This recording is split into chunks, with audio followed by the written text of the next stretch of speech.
Ya, Pak Hendra, silakan kalau sudah siap. Saya berikan waktunya. Ya. Ya. Bentar ya, share screen. Oke, baik. Selamat siang ya semuanya. Saya Hendra Bunyamin. Mungkin ada yang sudah kenal, saya ngajar logika informatika juga ya. Semoga salam sehat semuanya. Saya sendiri nggak begitu sehat, tolong didoakan aja ya. Supaya bisa mencapai 100% kondisi kesehatan. Jadi ini saya coba ya. Gambarnya masih ini kelihatan buram ya. Oh, teman-teman gimana? Jadi saya enggak Pak, aman. Oh enggak, oke deh. Kalau enggak apa-apa lah. Yang penting di mahasiswa aja. Ya, oke.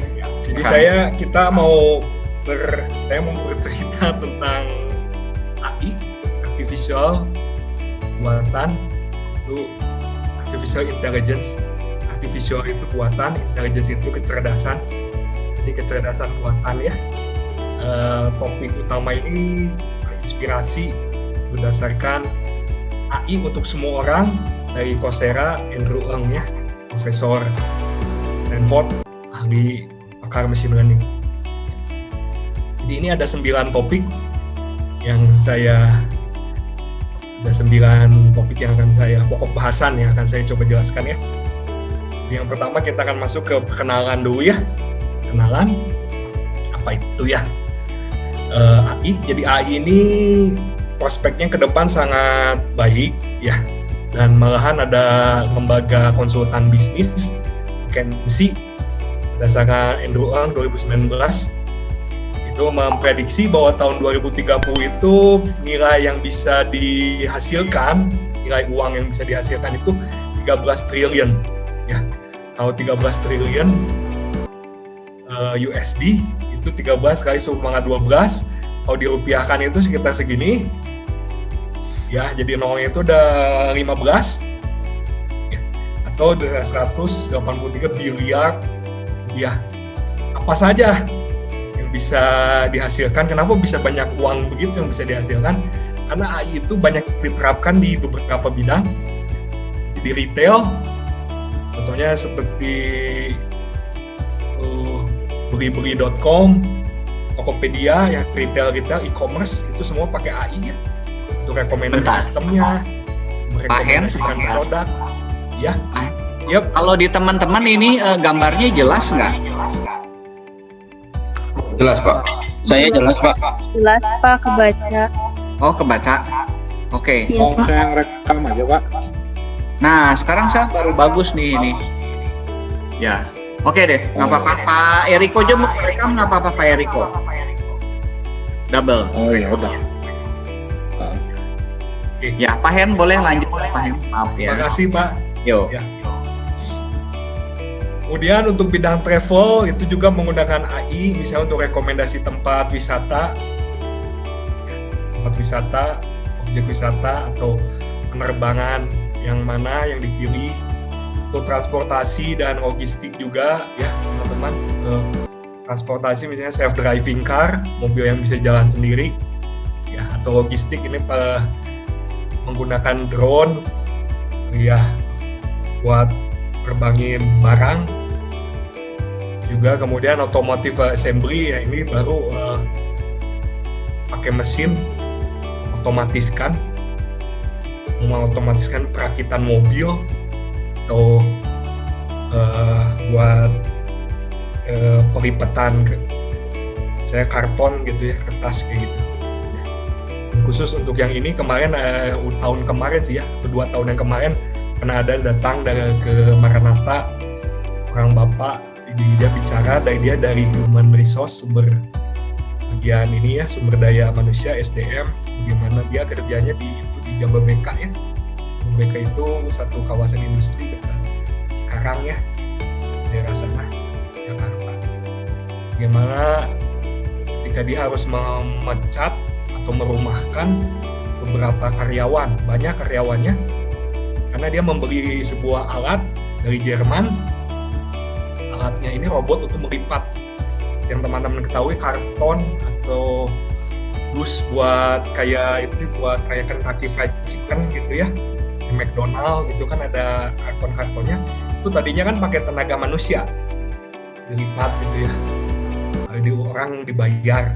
Jadi dia beli mesin. Nah dengan mesin itu jadi orang-orangnya itu jadi nggak harus dirumahkan ya. Dan dengan mesin itu nggak ada cuti, orang kan harus ada cuti, nggak ada demo, minta kenaikan gaji, nggak ada. Nah, jadi seperti itu ya teman-teman ya, ada efek meningkatkan uang, tapi ya manusianya memang jadi manusia harus cari pekerjaan yang lebih kreatif.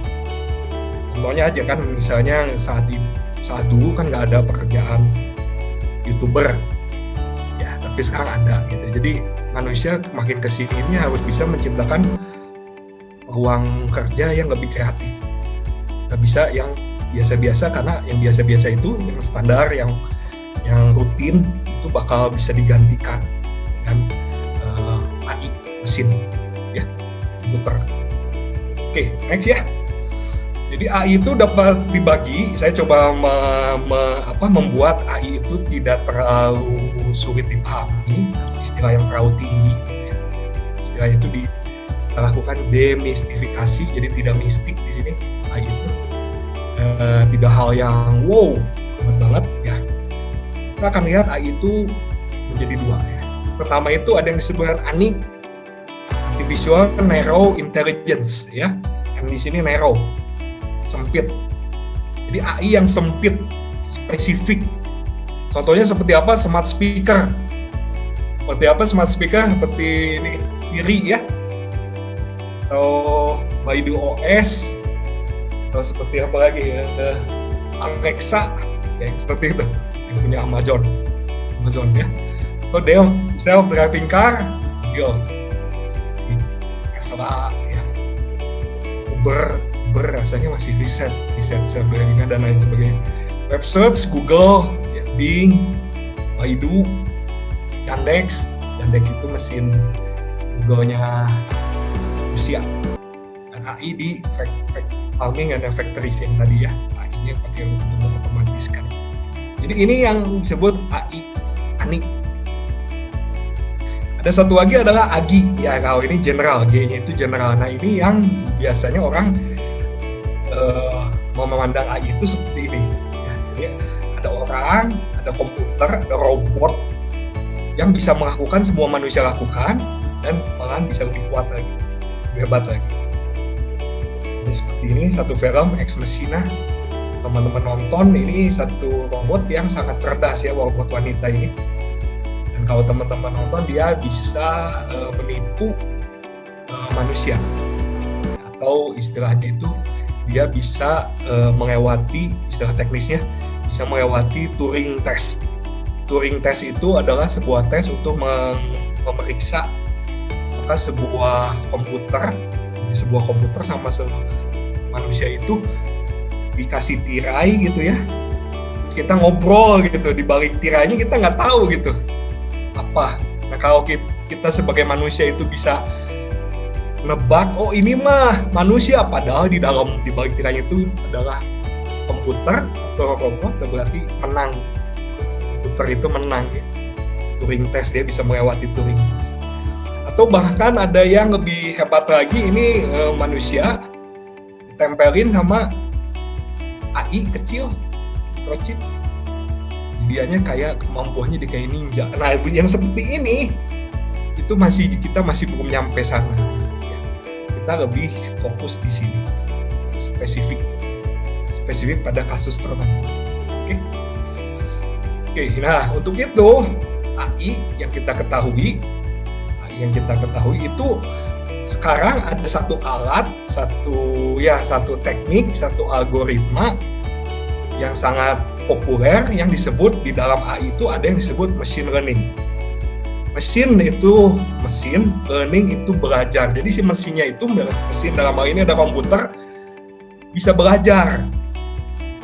Oke, bisa belajar. Nah, bagaimana cara belajarnya? Itulah yang dibahas di machine learning ini. Malahan nanti di dalam machine learning ini ada lagi yang lebih dalam lagi cara belajarnya. Ini jadi machine learning ini teknik-teknik gimana supaya komputer itu belajarnya kayak gimana gitu ya. Di dalamnya itu ada lagi yang disebut dengan deep learning. Ya, cara belajar yang lebih dalam lagi, di dalam. Dan ada juga irisannya dengan data science. Nah, untuk itu saya akan coba bahas machine learning, data science, deep learning. Ya. Yang pertama, machine learning. Jadi ini adalah machine learning itu yang mendrive, yang membuat AI itu mengalami kemajuan yang pesat. Itu bagaimana komputer itu dapat belajar dengan lebih baik. Ya. Bagaimana cara belajarnya? Cara belajarnya itu adalah belajar, si komputernya itu dapat belajar dari data. Jadi di sini ada kata kuncinya itu data. Dan kalau dia udah belajar dari data, dia bisa bikin dan meningkatkan prediksi. Dia bisa prediksi cancer, kalau ada orang cancer bisa diotomatiskan. Malahan prediksinya juga hampir sama, double brain ya, dengan dokter usia. Atau bisa juga prediksi kekebalan. Atau juga bisa memprediksi orang boleh nggak ya dikasih pinjaman uang. Ini memang jadi ada problem nanti, karena datasetnya itu nanti misalnya contoh ya kasus ya kejadian ya, datasetnya itu sangat bias. Datasetnya apa? Jadi orang yang di Amerika ini datasetnya itu orang yang kulit hitam itu malahan lebih cenderung tidak diberikan pinjaman karena datanya yang dipelajari mesin komputer banyak mengatakan bahwa orang kulit hitam itu nggak bisa balikin uang, nggak bisa bayar utang. Ini jadi problem ini, jadi bias ya. Algoritmanya sebetulnya tidak bias. Machine learningnya tidak bias, cuman datanya yang membuat si machine learningnya itu jadi bias, jadi kayak rasis, gitu ya. Dia tergantung data ya. Seperti itu teman-teman. Dan machine learning ini kalau teman-teman lihat dia agak berbeda sama programming yang sebelumnya. Kalau yang programming sebelumnya tanpa machine learning itu kita benar-benar kita beri instruksi yang sangat spesifik.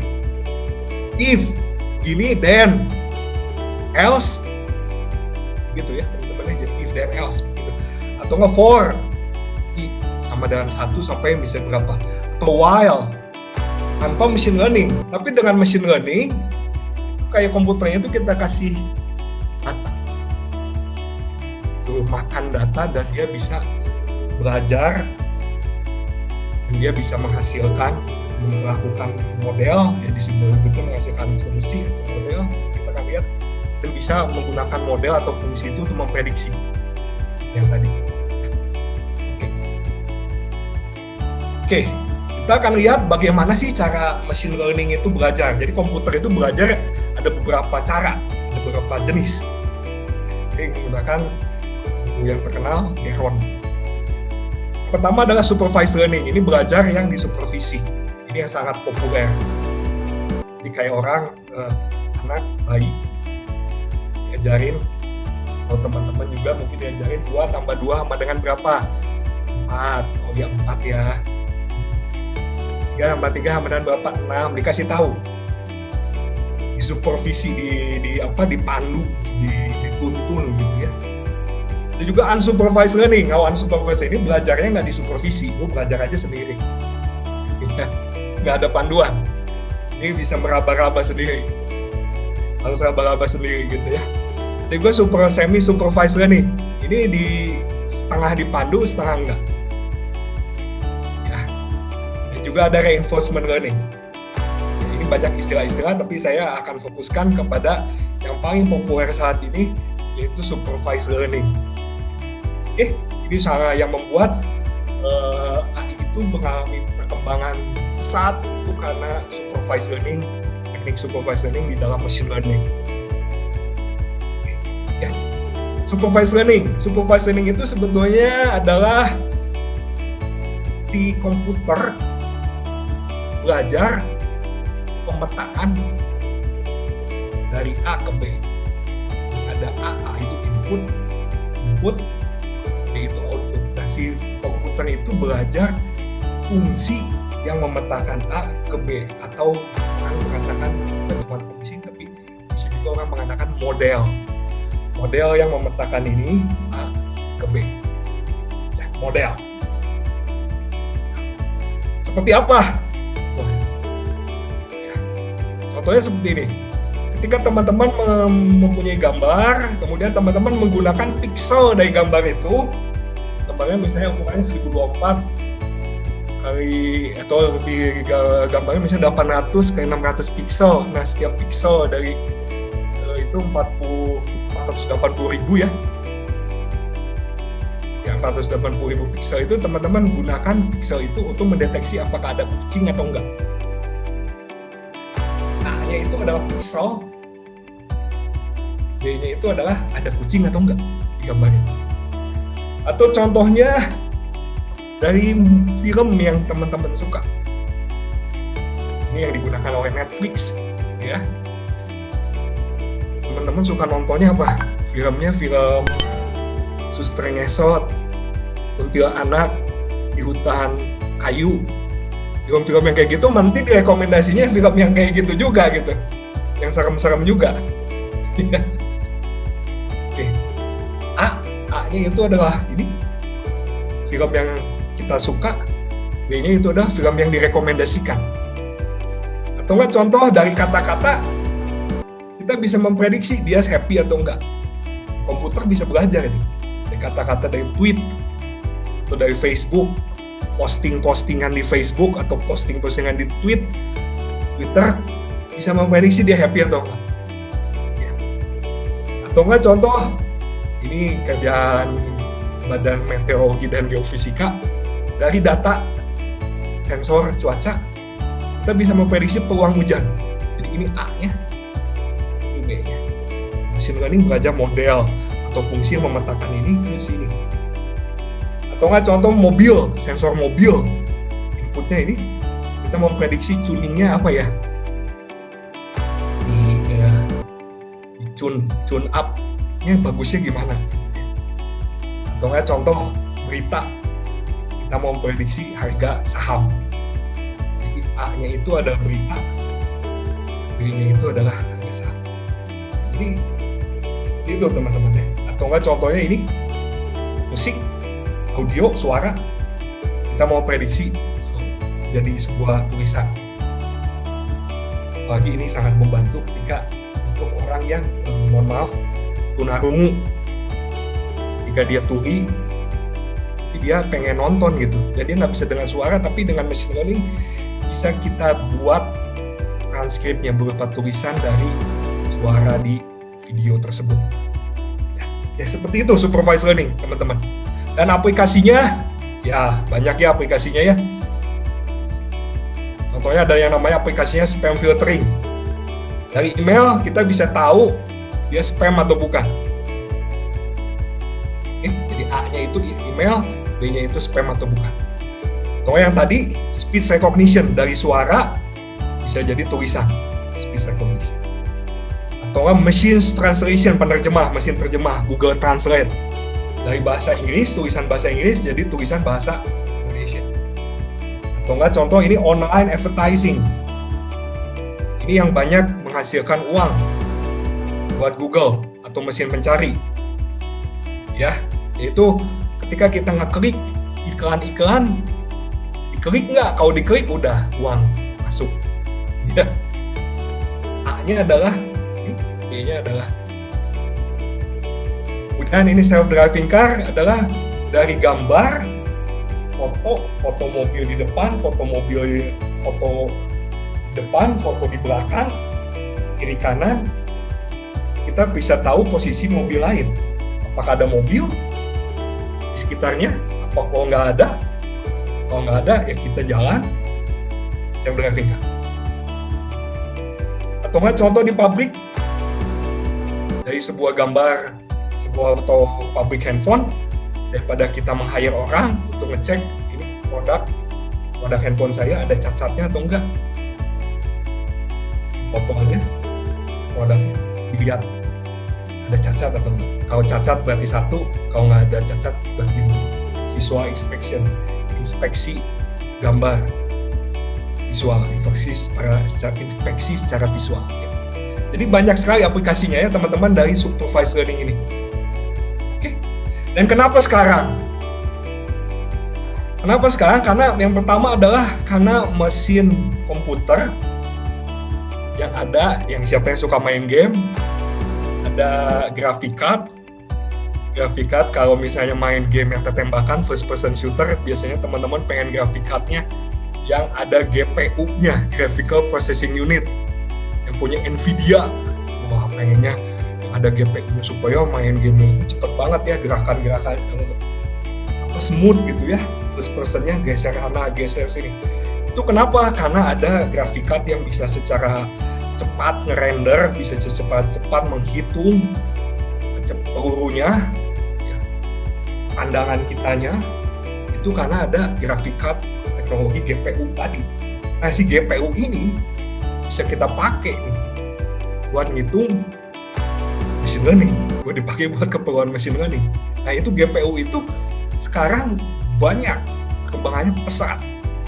Jadi orang computer scientist, ya, perusahaan-perusahaan high tech itu bisa membeli GPU dan bisa membuat large neural net, sebuah model, sebuah fungsi dari machine learning, model aja ya, saya sebutnya model aja ya, sama aja dari sini ke depan, model machine learning yang semakin besar karena ada GPU. Dan juga yang kedua yang drive, kenapa sekarang itu ada data kita, ada data yang begitu banyak tersedia di internet. Dan ini yang membuat ada GPU sehingga model machine learning bisa banyak, bisa besar maksudnya, dan ada data yang banyak, datanya banyak dan jadi high performance ya. Kenapa sekarang itu? Karena dua faktor itu. GPU, komputasi power yang tinggi dan juga data yang besar. Oke, karena tadi kita lihat bahwa machine learning itu belajar dari data, maka kita akan lihat seperti apa sih data. Datanya seperti apa? Yang pertama adalah datanya itu umumnya berbentuk tabel. Contohnya seperti ini, teman-teman. Datanya ini data rumah ya, data set rumah, data set harga rumah. Jadi di sini ada harga rumah, ada luas rumah, dan di sini ada harga rumah. Jadi di sini A-nya itu teman-teman lihat adalah luas rumah, the size of a house, of houses. Harganya, price-nya, ini harga rumah. Jadi harga rumah sekian, 523. Luasnya sekian, luasnya 523, harga rumahnya 115.000 USD. Seperti ini ya teman-teman. Jadi ini datanya ada sekitar 6 pasangan. Ini A, ini B. Nah, si machine learning, algoritma machine learning itu belajar fungsi yang memetakan, atau saya katakan tadi model yang memetakan si A ke si B. Nah, dia belajar, oh kalau luas rumahnya sekian, harganya sekian. Oh, kalau luas rumahnya sekian, harganya sekian. Oh, kalau rumahnya luasnya sekian, harganya sekian. Dia belajar itu. Dia belajar sehingga nanti ketika ada luas rumah 1.500, dia bisa memprediksi, model machine learning-nya bisa memprediksi, oh harganya sekian. Kayak gitu datanya, teman-teman. Dan juga gak cuma satu kolom, tapi juga bisa berkolom-kolom. Ini contoh 2, misalnya dengan banyaknya kamar tidur. Jadi A-nya ini bisa banyak kolom. Biasanya dalam istilah machine learning, satu kolom ini disebutnya fitur, satu fitur. Jadi ini ada 2 fitur. Ya, ini adalah Y-nya, ini X-nya, ini Y-nya ya. A, gitu.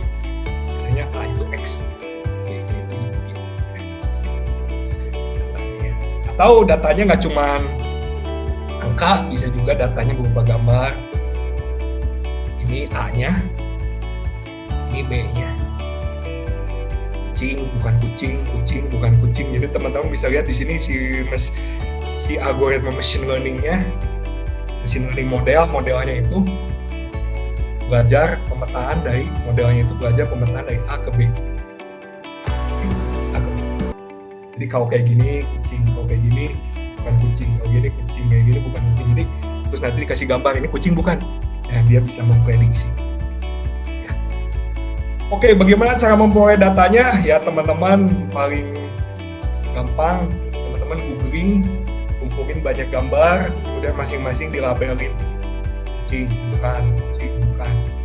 Atau bisa juga teman-teman kalau ada suatu teman-teman punya sistem, misalnya teman-teman punya pabrik, ada suatu sistem, teman-teman bisa mencatat gitu ya. Misalnya ada sebuah sistem website, teman-teman bisa juga mencatat sistemnya, websitenya kan mencatat gitu, user ID sekian, jam segini dia belanja.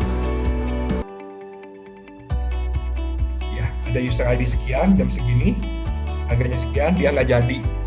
Jadi ini mungkin sudah masuk ke shopping chat, keranjang tapi nggak mau dijadiin beliannya. Jadi dia berarti itu data juga ini data saya.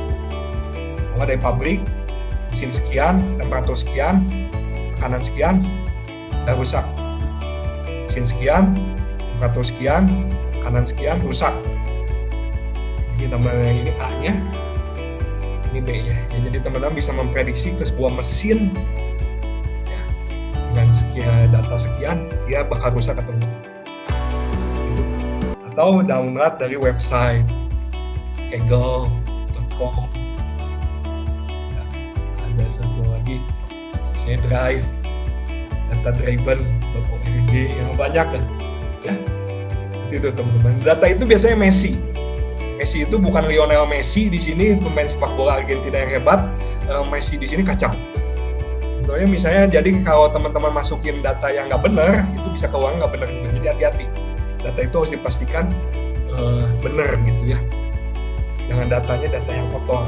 Contohnya data yang kotor kayak gimana? Misalnya banyak data yang nggak diketahui. Atau contoh datanya salah. Masa harga rumah ada 0,001. Jadi hati-hati dengan data. Itu jadi machine learning-nya belajarnya nggak benar gitu ya, dikasih data yang salah, yang sampah. Dan juga kebanyakan data itu nggak struktur, nggak bentuknya nggak seperti tabel begitu baik, begitu terstruktur, indah seperti ini. Kadang-kadang data itu misalnya seperti gambar, seperti audio, seperti teks, itu kita nggak tahu, nggak bisa kita bikin tabel seperti ini kan. Kita ada susah bikin A-nya. Jadi ada beberapa yang harus teman-teman perhatikan ya, teknik-teknik untuk memproses datanya. Oke, baik. Kita akan lanjutkan ya. Jadi yang pertama adalah yang keempat, poin keempat adalah kita akan bandingkan machine learning dengan data science. Oke, ya. Jadi supaya teman-teman tahu apa bedanya machine learning sama data science. Yang pertama adalah data science, machine learning. Kalau diberikan tabel seperti ini yang tadi ya, menurut machine learning itu kita mau bikin model atau sistem AI. Untuk apa? Untuk memprediksi. Untuk memprediksi. Berikan informasi rumah seperti ini. Luasnya, berapa banyak tempat tidur, berapa banyak kamar mandi, dia habis direnovasi atau enggak, kita mau prediksi harganya.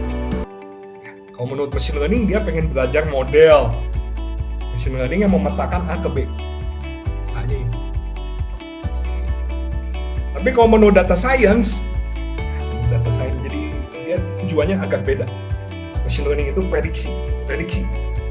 Kalau data science, itu dia justru pengen bikin laporan. Kayak pengen mengekstrak informasi gitu. Contohnya apa? Contohnya seperti ini, rumah dengan 3 bedroom, biasanya lebih mahal dengan rumah dengan 2 bedroom ya, kamar tidurnya sama. Jadi data science itu kita pengen ngekstrak informasi, laporan lah, ini ada informasi apa gitu. Atau nggak contoh lagi, kalau menurut data science biasanya rumah dengan yang baru direnovasi itu lebih mahal 15%. Ini yang perbedaan machine learning sama data science secara umum ya. Jadi kalau kita lihat machine learning sama data science itu perbedaannya adalah kalau machine learning itu kita pengen memberikan komputer kemampuan untuk belajar tanpa secara eksplisit diprogram.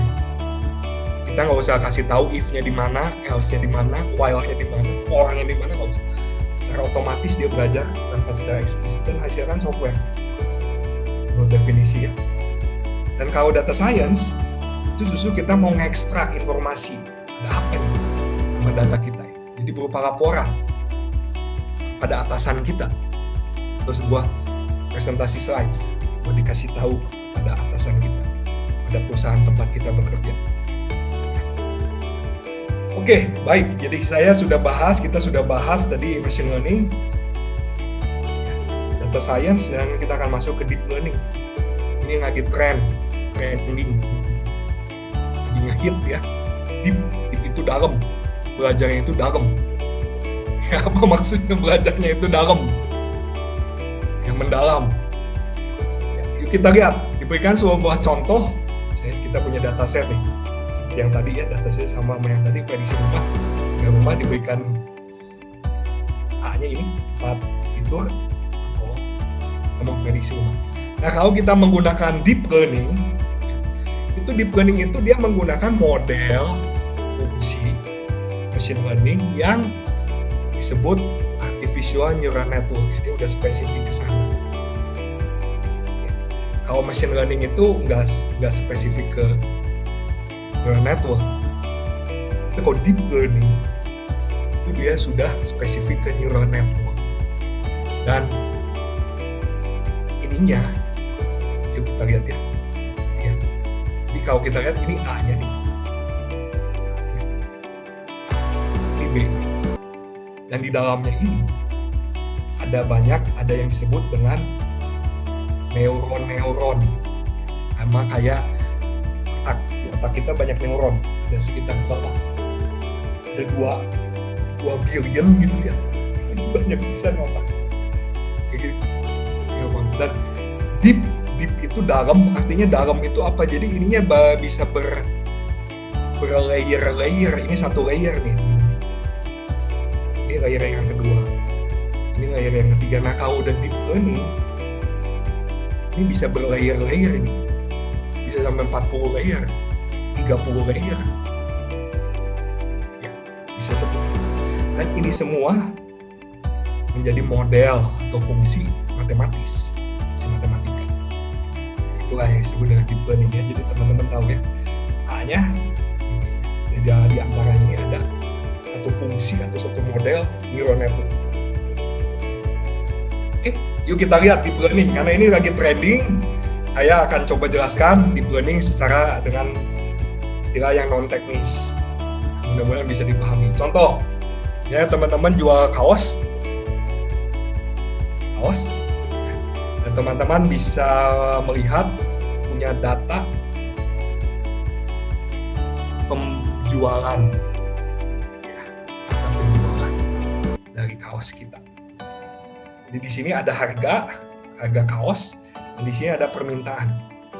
Ya, ini adalah di harganya sekian, ada permintaannya sekian. Harganya sekian, ada permintaan sekian. Harganya murah, ya teman-teman lihat yang ini ya, ini datanya murah ya. Kecil price-nya, harga demand-nya tinggi. Ya, biasa orang gitu kan. Kalau harga murah biasanya laku kayak kacang goreng. Harganya murah, ya teman-teman yang ini demand-nya tinggi. Yuk kita lihat sekarang, kalau kita ingin memodelkan, memprediksi permintaan, memprediksi penjualan harga kaos, maka A-nya itu ada harga, B-nya itu penjualan kita. Ada berapa yang mau beli? A-nya itu harga, B-nya itu penjualan. Dan ini adalah model kita nih. Model yang akan dipelajari oleh machine learning. Ya, ini nih. Dan model kita, fungsi kita itu nanti menjadi fungsi matematika kayak gitu seperti ini ya. Lihat. Bagus itu. Jadi kalau misalnya harganya segini, oh berarti ya demand-nya sekian. Kalau harganya mahal nih,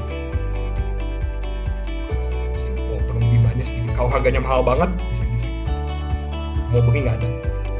Ya. Jadi ini kira-kira model kita nih, ini fungsi kita nih. Fungsinya itu kayak gini. Bagaimana cara model itu bekerja? Ya, bagaimana cara membangun modelnya? Yang pertama, teman-teman kumpulkan dulu X-nya, ya, A-nya. A-nya bisa harga, cost, shipping cost, biaya materi marketing, tahu, supaya orang lain tahu. Materialnya, berapa ongkos, biaya produksinya lah, ya, kainnya. Dan dari saya ini, teman-teman, ini A-nya, ini B-nya nih. B-nya adalah, ya tadi, jumlah penjualan. Banyak penjualan, banyak permintaan, demand itu permintaan. Berapa banyak demand. Dan kalau kita menggunakan neural network, itu kita bikin neuron, dan neuronnya itu bisa kita plot. Kita bikin, misalnya contohnya di sini, neuronnya ada 3. Dan dari sini kita bisa contoh, kita bisa bikin gabungan dari harga dengan shipping cost apa, mampu nggak? Mampu dibeli oleh masyarakat nggak? Contohnya lagi di sini, dari marketing, di sini kita bisa lihat ada awareness nggak dari masyarakat bahwa ada produk saya nih, awareness-nya nih, kesadarannya, oh orang sadar, masyarakat sadar ada produk kaos. Dan contohnya dari marketing sama material ini kualitasnya bagus nggak? Material, bahan baku. Jika yang di kualitas yang di masyarakatnya itu gimana pandangan masyarakat? Dengan marketingnya, harus ada marketing dan juga dengan materi yang dibuat. Nah, ini yang teman-teman lihat, ini ada affordability, mampu nggak masyarakat, awareness, kesadaran masyarakat beli, dan kualitas yang dipandang oleh masyarakat tentang barang kaos kita. Ini semua kalau kita lihat di sini kan kita kayak bikin ya, harus nentuin sendiri. Nah, kalau pakai deep learning, ininya sendiri otomatis keluar. Otomatis dianya sendiri yang mencari. Dianya sendiri yang mencari secara otomatis. Ini yang membuat deep learning itu begitu powerful, karena apalagi kalau ininya banyak. Layer ini baru 1 layer ya. Kalau misalnya ada 40 layer, ini bisa otomatis dia mencari gimana sih pemetaan itu. Baiklah, bisa gitu ya. Kayak gitu. Oke. Contoh yang kedua deh. Face recognition. Oke. Ada sebuah foto. Oke. Kalau foto itu dipandang sama komputer kira-kira kayak gini. Ini adalah kalau grayscale, ini anggap aja grayscale ya. Grayscale itu cuma ada 1 channel. Ya, channelnya itu biasanya 0 sampai 255 ya. 0 itu hitam ya, 255 itu putih. Ya, kalau nggak salah. Ini teman-teman bisa melihat, komputer itu melihat ini sebagai angka antara 0 sampai 25. Nah, gimana komputer bisa menentukan bahwa ini ada muka siapa? Gimana caranya? Ya tadi ada A, dipakai deep learning ya. Ada B. Ada A.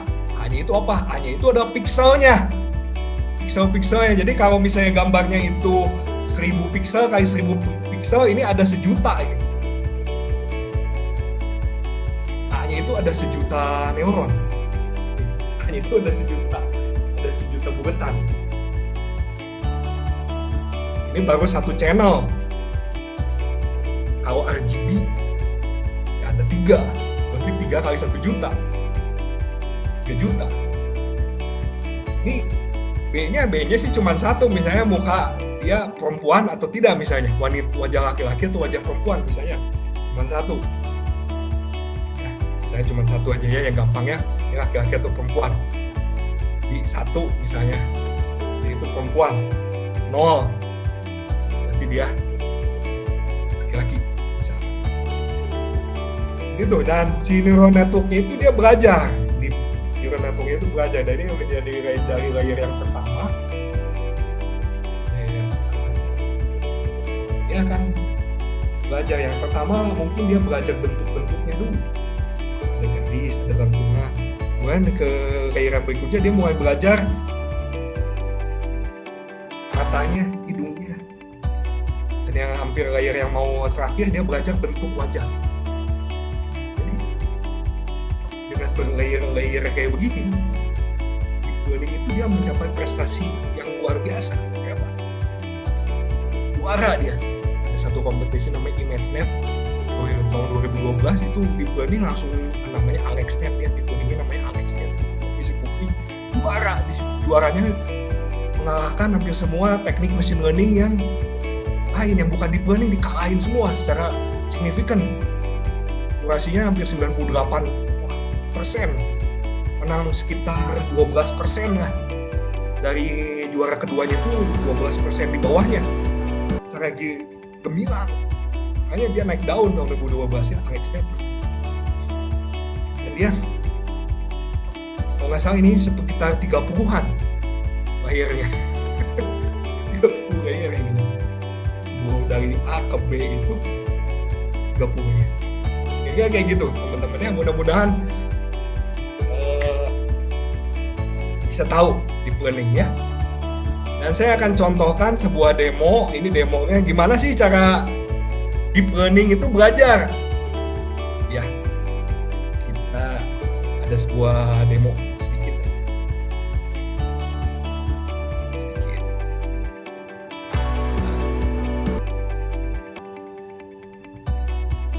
Demo.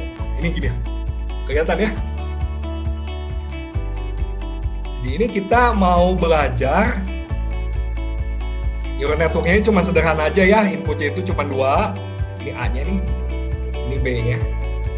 Hidden layer-nya ini, yang jadi layernya cuma 1 ya. Hidden itu diantara A sama B ya, hidden layer-nya. Cuma satu layer, cuma 2 neuronnya.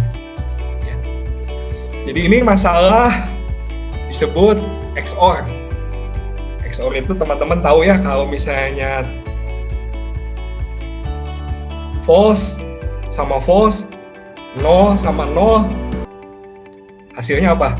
No XOR no, hasilnya adalah no. Ya. 1 sama 1, true sama true, hasilnya false, no juga. Tapi kalau 1 sama no, atau true sama false itu 1 atau true. Kalau 1 sama no, true sama false itu true. Oke. Dan sekarang kita akan lihat bagaimana cara dia belajar ya. Dia mau bikin fungsi, bikin model yang memisahkan ini. Gimana nih cara bikin memisahkannya ya? Kita animasi ya. Kita memisahkan si merah dengan si warna hijau ya. Hijau dan kuning sorry. Teman-teman lihat, udah stop ya, stop, berhasil. Dia berhasil memisahkan ini nih, yang merah itu sekitar segini, yang hijau itu di sini sama di sini. Lihat teman-teman, dia udah belajar nih. Ini hasil belajarnya nih, bobotnya nih, 5,18 minus 5,47. Lihat teman-teman. 8,93. Jadi dia belajar bagaimana memisahkannya. Dari 4 benar 4. Nah, iterasi sebenarnya kayak itu detailnya ini nanti di mata kuliah AI aja ya. Kira-kira kayak gitu teman-teman. Jadi belajarnya itu seperti itu. Dan kalau kita lihat errornya itu dari yang tadinya setengah, tinggi ya errornya jadi 0. Karena benar-benar sudah kepisah secara sempurna, nggak ada lagi kesalahan. Error itu kan kesalahan, nggak ada lagi kesalahan. Ya, kayak gitu teman-teman. Oke, udah 40 menit. Oke, aduh. Udah masih semangat nih. Ini saya waktunya berapa lama ya Pak? 1,5 jam. 1:40 menit. 1 jam 40 menit. Ya, santai Pak. Ya, ya masih banyak. Katanya Makanya kan nggak boleh lama-lama. Ya, kita lihat ya. Jadi machine learning kayaknya dianggap dewa nih. Wah, semua bisa beres, hati-hati. Nggak juga nih. Nggak juga ya. Segala masalah bisa beres, nggak juga nih. Nggak juga. Jadi kalau masalah kayak gini sih oke ya, email ini spam atau bukan ya. Ini bahasa Inggris dari Inggris pengen jadi Chungwon bahasa Mandarin. Ya oke lah ya. Jadi kalau teman-teman lihat sesuatu yang bisa kita kerjakan dalam 1 detik, ya bisa lah diotomatiskan. Kita bisa otomatiskan lah dengan machine learning. Contoh, ini yang nggak bisa deh. Udah kasihin aja yang ini nggak bisa. Misalnya teman-teman pesen mainan datangnya telat. Padahal mainan ini mau dikasih ke keponakan kita. Karena itu kita kan mau kembaliin tuh mainan. Kita tulis email. Mainan datang telat. Jadi saya nggak bisa kasih ke keponakan saya untuk hadiah ulang tahun. Boleh saya kembaliin? Ya. Jadi teman-teman lihat ini yang bisa machine learning lakukan. Inputnya apa? A-nya apa? A-nya itu adalah email. Tulisan. Tiga baris ini. B-nya apa? B-nya itu adalah maksud dari email ini apa? Mau di refund? Mau diminta pengiriman? Atau yang lain? Tentu saja mau di refund. Nah kalau seperti ini oke. Machine learning berdasarkan ini bisa menentukan dia. Ini mau refund, mau shipping, pengiriman atau mau yang lain. Bisa. Tapi misalnya seperti ini. Pengen machine learning menghasilkan tulisan seperti ini. B-nya itu seperti ini. Oh sorry. I hope your niece had a good birthday. Yes, we can help you with. Nah, kalau ini agak susah. Gak begitu bisa elegan ya. Bisa mungkin ya, tapi kata-katanya seperti yang teman-teman tahu ya, manusia itu kan sangat puitis ya, bisa kata-katanya begitu elegan. Nah, machine learning sampai sekarang masih belum bisa. Mungkin pakai GPT-3 itu buat language model, machine learning model yang paling canggih saat ini, mungkin bisa ya. Tapi yang biasa standar nggak begitu bisa, susah merangkai kata-kata ini. Tapi kalau suruh menentukan ini refund, shipping, order nggak bisa. Saya sama lah seperti kita. Coba teman-teman bisa nggak nulis, menjawab email dalam 1 detik atau 3 detik? Susah kan? Ya apalagi mesin, apalagi komputer ya. Kayak gitu. Jadi mungkin kalau teman-teman lihat A-nya itu email, B-nya kita pengen supaya algoritma machine learning, model machine learning-nya menghasilkan 2-3 paragraf. Kita latih cuman pakai 1000 contoh, 1000 data. Ya paling mungkin jawabannya seperti ini. Kalau emailnya kayak gini, thank you for your email. Emailnya kayak gini, thank you for your email. Emailnya thank you for your email. Kayak gitu. Karena dia belum bisa belajar banyak kalau datanya itu cuma 1000. Dan juga memang prosesnya ini ada kompleks, nggak bisa dalam cuma 1-2 detik kan, bisa menghasilkan 2-3 paragraf seperti ini. Oke, jadi apa yang bisa kita lakukan supaya machine learning itu bisa bekerja dengan baik? Yang pertama adalah kita harus pastikan bahwa konsepnya itu sederhana. Kita sebagai manusia bisa melakukannya dalam kurang semedang 1 detik kan. Kemudian yang kedua harus datanya itu sebanyak.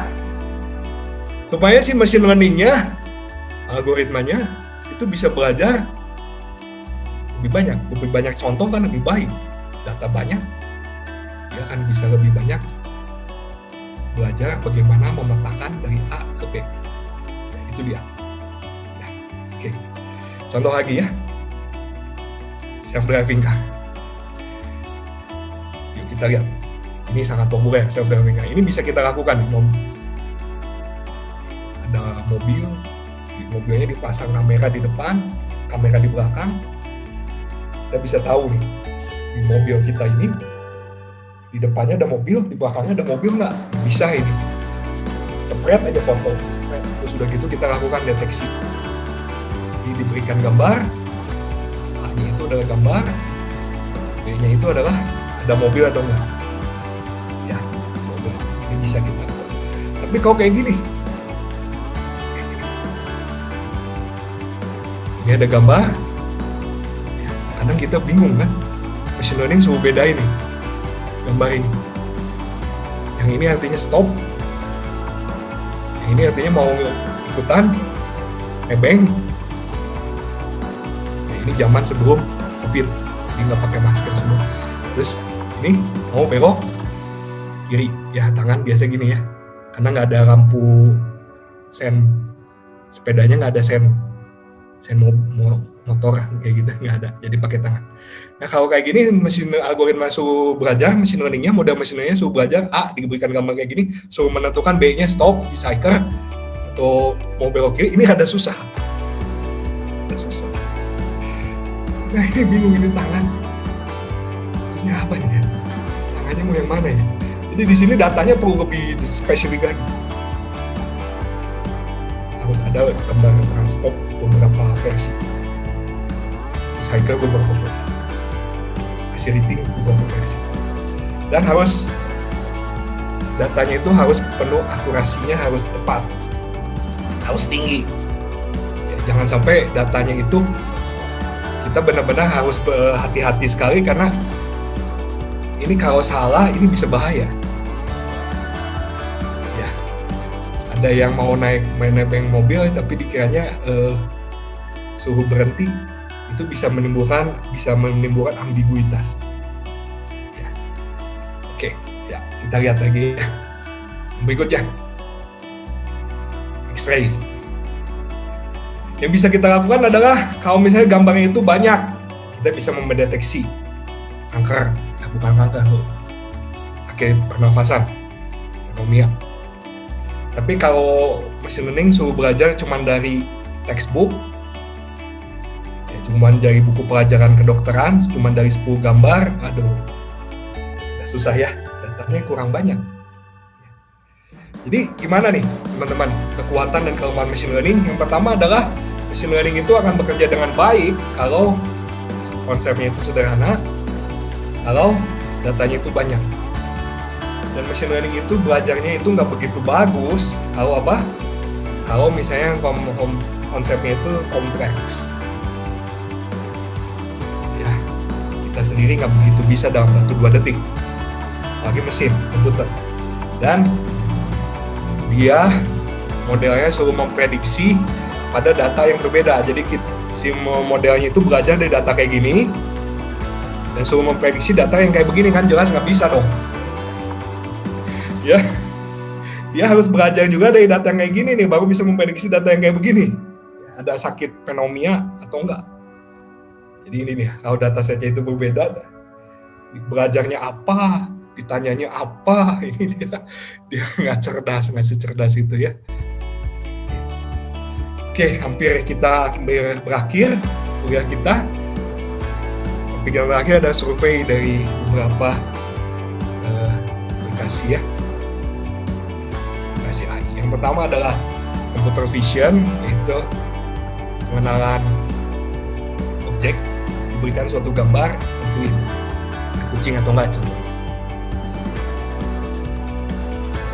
Contohnya untuk face recognition, oke, untuk mendaftar kayak gini mukanya, ya. Terus udah 10 tahun kerja, ganti gaya ya, model rambutnya ganti lebih ceria mungkin, ya, lebih modis. Apakah bisa tetap mengenali? Kalau dikasih muka kayak gini ya jelas tetot, bukan pegawai, karena nggak ada yang mendaftar orang kayak gini. Kemudian object detection, diberikan suatu gambar, kita mau tahu ada objeknya di dalamnya, ya. Dan kalau nggak ada objek ya kosong, nggak bisa menemukan apa-apa. Image segmentation, segmentasi gambar, disegmentasi. Gambar kayak gini kita tahu di segmentasi menjadi ini ada orang, segmentasi dibatasi, mobil, tracking dan video kita bisa tracking ada orang kemana aja nih gerakannya, jadinya di sini ke sini.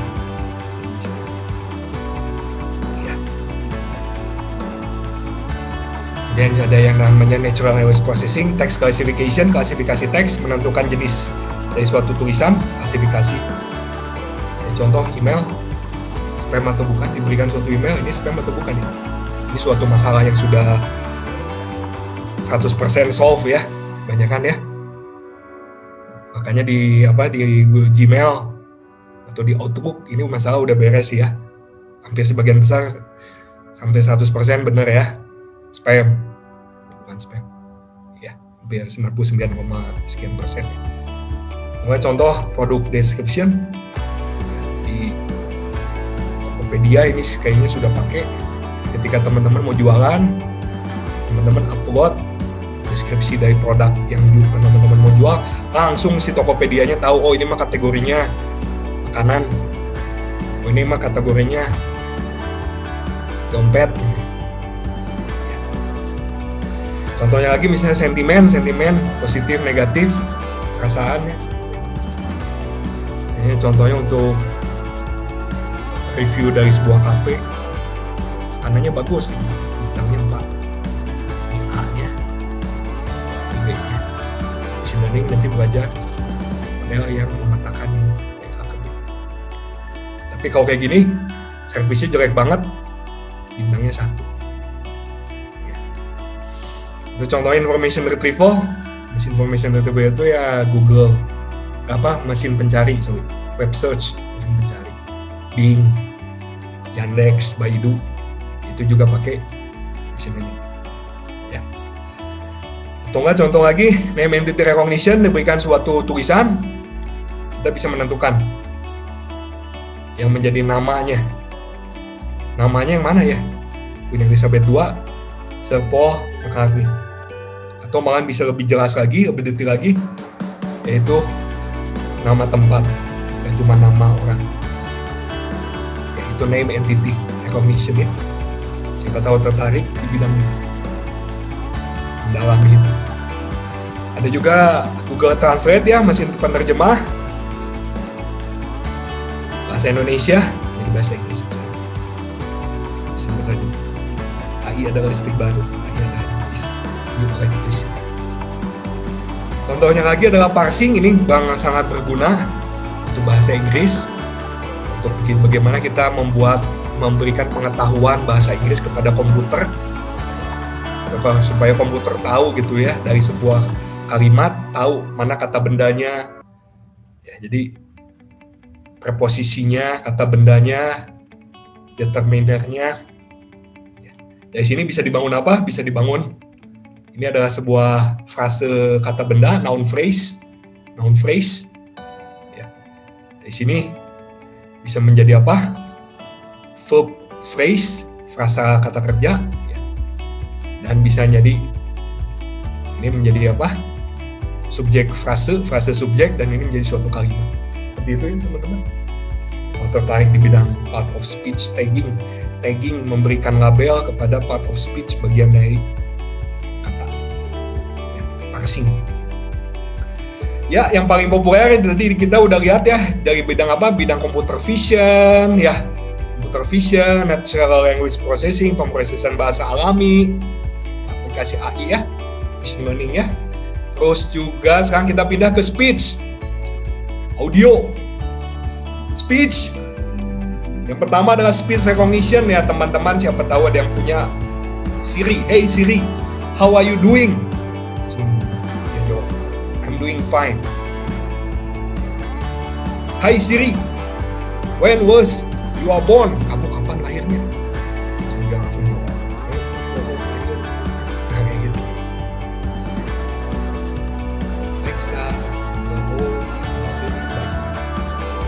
atau nggak ada trigger word di suara. Hey Siri, yes master. Kalau kita ngomong, hey Junet, hey Janet, so dia tepat. Dia nggak tahu tuh Janet siapa, dia mah namanya Siri, gitu ya. Bintangnya, emailnya. Machine learning belajar dari pemetaan model dari A ke B. Speaker ID, oke. Suaranya kayak gini. Oh, ini pasti orang ini. Ya. Dari teks ke speech, dari tulisan menjadi suara. Ya. Membantu ini ya. Membantu yang apa? Yang mohon maaf, yang tuna netra. Ya, perlunya suara yang bisa baca. Robotika. Yang pertama adalah perception. Ada mobil, dia tahu sekitarnya mobilnya di mana aja nih, jadi dia bisa menghindari. Itu perception. Persepsi, mengantisipasi. Contoh, motion planning. Ini mobil kita mau ke arah mana nih? Tahu pakai apa? Pakai Google Maps atau pakai Waze lagi. Ya, tahu jalurnya kemana yang nggak macet. Udah gitu apa? Ya, eksekusi. Ikutin tuh jalan. Ikutin jalur terpendek yang sudah direncanakan, planning yang sudah direncanakan. Oke, ya kayak gitu ya. Itu yang pertama ya, supervised learning. Yang kedua, unsupervised. Nah, kalau unsupervised itu dia nggak belajar ya, nggak dikasih tahu nih. Jadi contohnya kayak gini ya, teman-teman misalnya punya produk, jual produk, sedikit-sedikit udah mulai dagang sejak semester 1, bagus ya, latih jiwa entrepreneur sejak dini, bikin PO atau apa ya, bagus. Nah, kita lihat misalnya jualan keripik kentang. Teman-teman lihat di sini penjualannya, ini data penjualannya nih. Oke. Kalau harganya tinggi, ini cukup tinggi. Jumlah bungkus, jumlah kantong yang terjual ada sedikit. Tapi ada. Kita punya 2 produk. Ada satu yang kentang rada mahal, tapi ada yang beli. Ada kentang yang di sini agak murah, contoh nih. Murah, tapi yang belinya banyak. Jadi dari sini teman-teman bisa lihat kalau dengan algoritma supervised learning itu kita bisa bikin 2 cluster. Ada 2 cluster. Ada satu cluster mungkin ini orang yang sudah mapan sehingga dia beli rasa kentang-kentangnya itu yang rada mahal. Ada juga orang yang levelnya masih belum punya income, belum punya pemasukan, tapi pengen makan keripik kentang, ya dia belanjanya banyak, murah tapi banyak, murah meriah. Jadi dari sini dari machine learning, algoritma machine learning yang unsupervised learning, teknik belajarnya yang unsupervised, itu kita bisa menentukan ada 2 cluster dari data seperti ini. Lihat teman-teman, tidak ada supervisi, nggak dikasih tahu. Ini ada levelnya orang mapan ya, ini ada yang levelnya masih belum punya pemasukan, nggak ada yang ngasih tahu, tapi si algoritmanya bisa menemukan buat cluster secara otomatis ya, itu yang buat bahasa. Oke, contohnya ya, jadi unsupervised learning itu diberikan data, kita pengen menemukan sesuatu yang menarik, interesting, something interesting about the data. Contohnya lagi adalah di YouTube. Contohnya dari video YouTube semua dijalanin algoritma unsupervised learning bisa menemukan kucing. Banyak video YouTube tentang kucing. Ini adalah sebuah penemuan ya, something interesting. Padahal nggak ada yang kasih tahu kan, ini video ada kucingnya ya, ini video nggak ada kucingnya ya, nggak ada yang kasih tahu, nggak ada. Dianya sendiri yang menemukan something interesting. Dan saya menilai bahwa unsupervised learning ini adalah masa depan, salah satu masa depan. Ya, ketika data nggak punya label, kita kan nggak bisa kasih label kasih label itu nggak gampang loh teman-teman. Ini video ada kucingnya ya, ini video nggak ada kucing, itu satu mesti bayar orang untuk melakukan itu ya, mesti butuh waktu. Tapi dengan algoritma ini nggak ada, nggak perlu. Ini masa depan, nggak usah bayar orang, ada data, jalanin aja ketemu, nggak usah bayar. Jadi dengan biaya sekecil mungkin keluar hasil yang menarik, sesuai dengan prinsip yang sangat manusiawi kan, prinsip ekonomi. Ya, oke. Kemudian berikutnya adalah transfer learning. Ini juga sangat menarik teman-teman.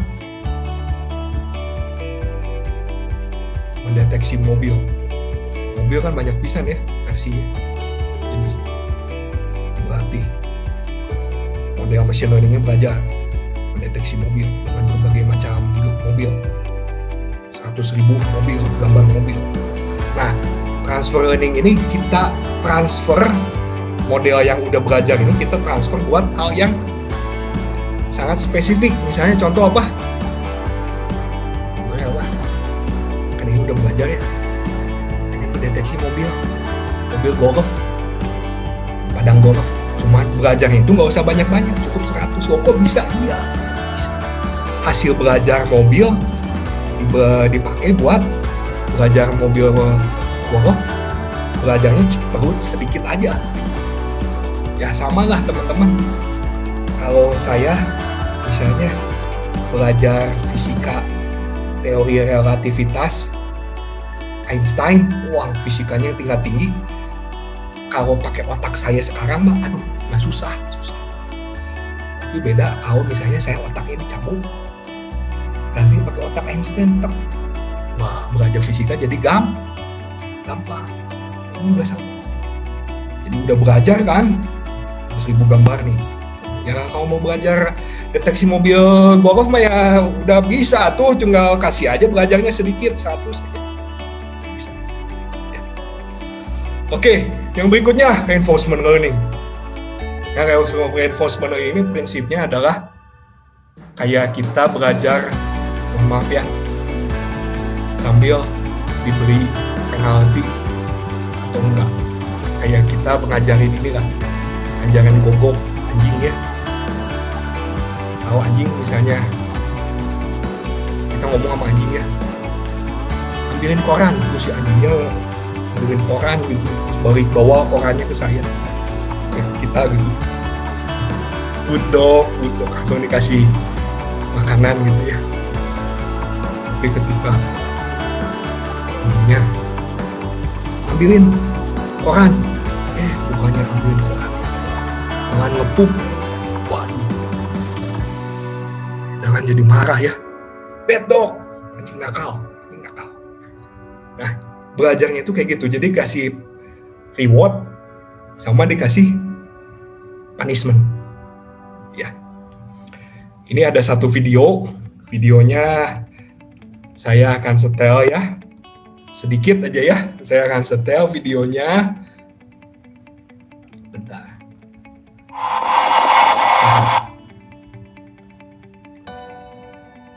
Tentang helikopter, tapi helikopternya ini bisa sendirian terbang. Pakai apa? Reinforcement learning. Tentu saja waktu di awal-awal nggak langsung pakai helikopternya ya, disimulasi ya, mahal tuh helikopter, jatuh, hancur, berkeping-keping, helikopter mini sih ya, tapi kan tetap mahal. Jadi pertama mah disimulasiin dulu ya. Yuk kita lihat sama-sama ya. Nih, stand.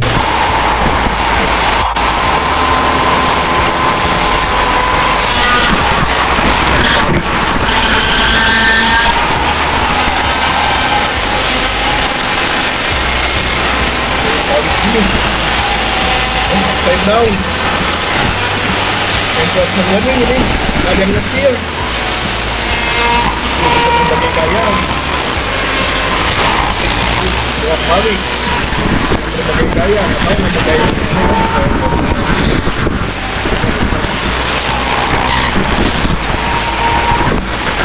Ayo ya, teman-teman ya. Kita lihat lagi. lagi ya. Reinforcement learning. Oke. Ada juga ini yang menjadi prestasi kedua dari deep learning ya. Prestasi pertama tadi apa? Bisa mengenali objek ya. Di kompetisi ImageNet. ImageNet itu ada sekitar 100 label ya. Bangku, kursi, apa gitu, banyak macam. Juara di situ ya deep learning ya. Hebat. Hampir sama kemampuan manusia lah. Kemampuannya ya. Yang kedua nih, prestasi deep learning dengan teknik reinforcement learning. Yaitu apa? Bisa ngalahin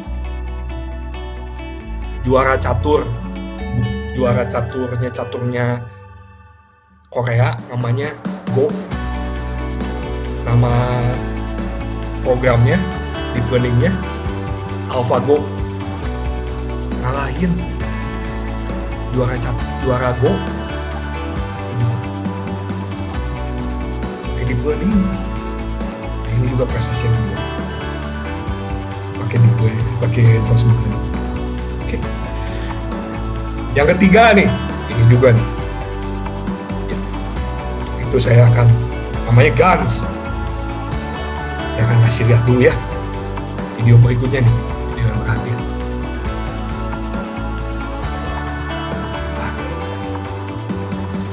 GANS. Ya. Lihat, GANS ini dari Nvidia. These are not real people. Nih, pernah lihat orang ini? Nih, ada yang tahu? Muka orang ini ada yang tahu? Nih. Ya, ini semua. Ada yang tahu? Ini memang ada. Ya, ada yang tahu? Ternyata muka orang ini itu tidak eksis di dunia. Nggak ada orangnya. Oh, kok bisa bikin muka bagus begitu? Nah, pakai deep learning nih. Namanya Generative Adversarial Network, GANS. Belajar dari mana? Belajar dari 30.000 gambar. 30.000 gambar selebriti, langsung bisa bikin kayak begini. Dia lagi belajar nih. Ya, jadi bisa bikin muka orang yang nggak ada. Nggak ada loh orangnya. Dia belajar dari mana? Dari foto-foto selebriti. Oke. Itu GANS. Ini sebanyak membantu banget buat artis atau grafik designer yang dia nggak ada ide. Ide awalnya susah kan, tapi bisa pakai GANS membantu dia kasih ide. Kasih ide buat gambar. Ya, orang nggak ada ini. Oke. Ya. GANS. Berikutnya.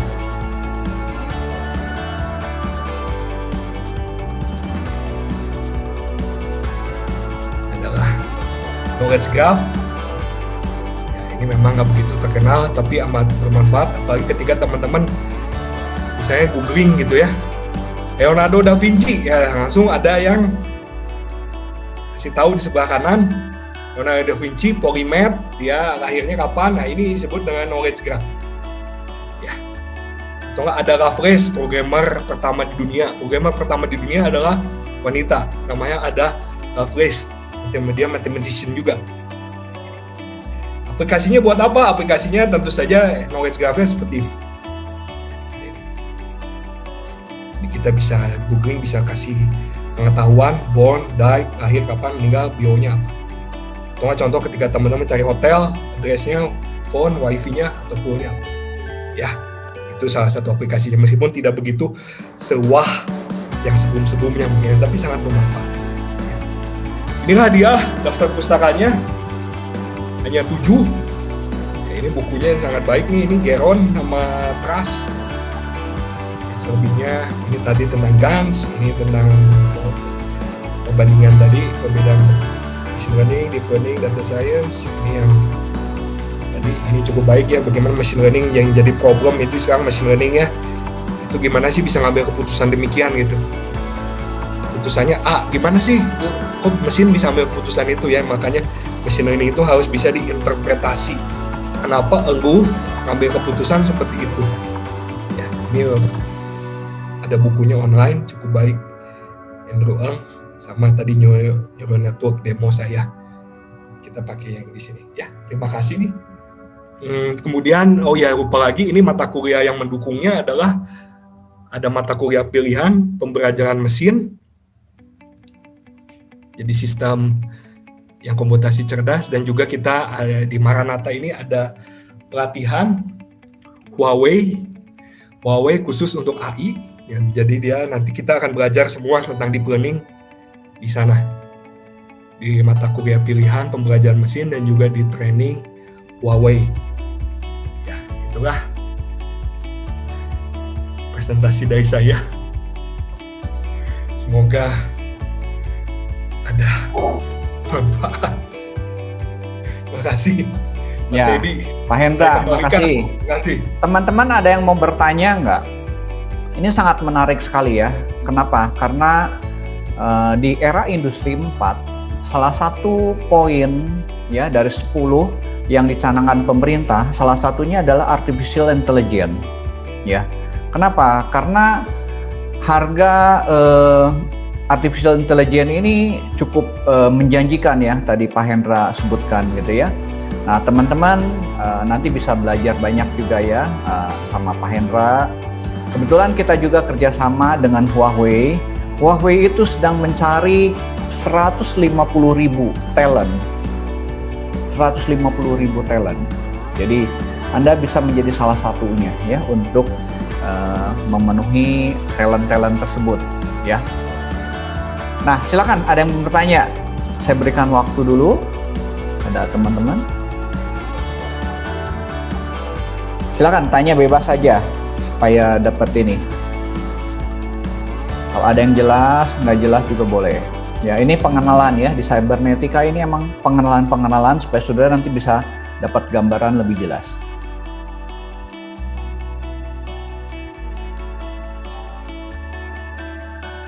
Saudara misalnya pernah pakai remote untuk smart TV, itu AI juga ya Pak Hendra ya? Ya betul, jadi ada ininya, ada pengenalan objeknya. Ya. Objek ya.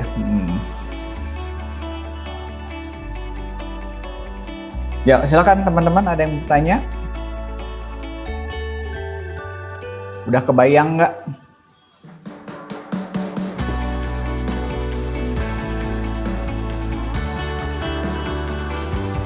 Pak Hendra, kalau untuk belajar AI, background-nya apa aja? Untuk belajar AI, kalau boleh saya sarankan ke sini nih. Background-nya sih sebetulnya matematika SMA. Jadi seperti tambah kurang bagi ya. Sama matriks ya. Perkalian matriks ya. Meskipun pada ujungnya nanti sih perlu, kalau pengen betul-betul mendalami ya, perlu yang namanya kalkulus, karena kita mau melakukan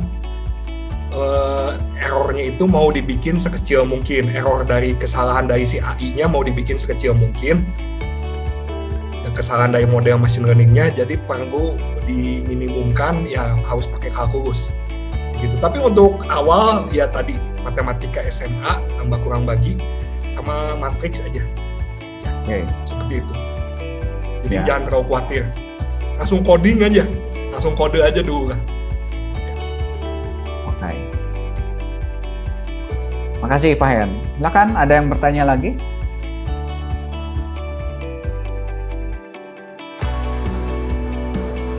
Pak Eriko, gimana Pak Eriko? Ya, gimana Pak? Ya, mau lanjut atau udahan dulu sampai di sini teman-temannya ini? Ya, kalau nggak ada pertanyaan ya udah nggak apa-apa nih. udahin. Ya. Nanti buat ringkasannya teman-teman ya. Seperti biasa buat ringkasan. Paling cuma 1 halaman ya. Apa yang dipelajari buat hari ini gitu kan ya. Supaya buat persiapan nanti UAS juga. Minggu depan udah libur ya. Baik Pak. Ya, udah libur ya. Terakhir 22 deh, 22 ya. Di minggu depan udah 23. Ketemu lagi nanti kita di Januari ya. PPT-nya boleh minta, boleh ya. Nanti rekamannya juga saya simpan di YouTube juga ya. Oke. Kalau ada yang tanyakan lagi? Kalau tidak ada, Pak Eriko bisa tutup dalam doa. Ya boleh Pak. Oke, yuk. Yuk kita doa yuk. Tuhan, terima kasih Tuhan atas penyertaan-Mu pada hari ini Tuhan dalam mata kuliah Cybernetika ini. Terima kasih Engkau sudah memberikan kami pengetahuan tambahan Tuhan yang sudah diberikan oleh Pak Hendra pada hari ini Tuhan, tentang AI Tuhan, tentang STAI, supaya apa yang sudah kami terima ini dapat kami cerna kembali di rumah Tuhan, supaya kami juga mungkin bisa mendapatkan inspirasi lagi ke depannya, supaya kami bisa menentukan, lebih mudah menentukan apa bidang yang ingin kami geluti selama di IT ini, dan juga apa yang akan kami fokuskan untuk ke depannya di masa yang akan datang. Tuhan tolong juga untuk Pak Hendra yang saat ini juga badannya tidak fit Tuhan, masih belum fit, Tuhan tolong sertai supaya Tuhan yang memberikan kesehatan, supaya Tuhan juga yang memberikan penyembuhan untuk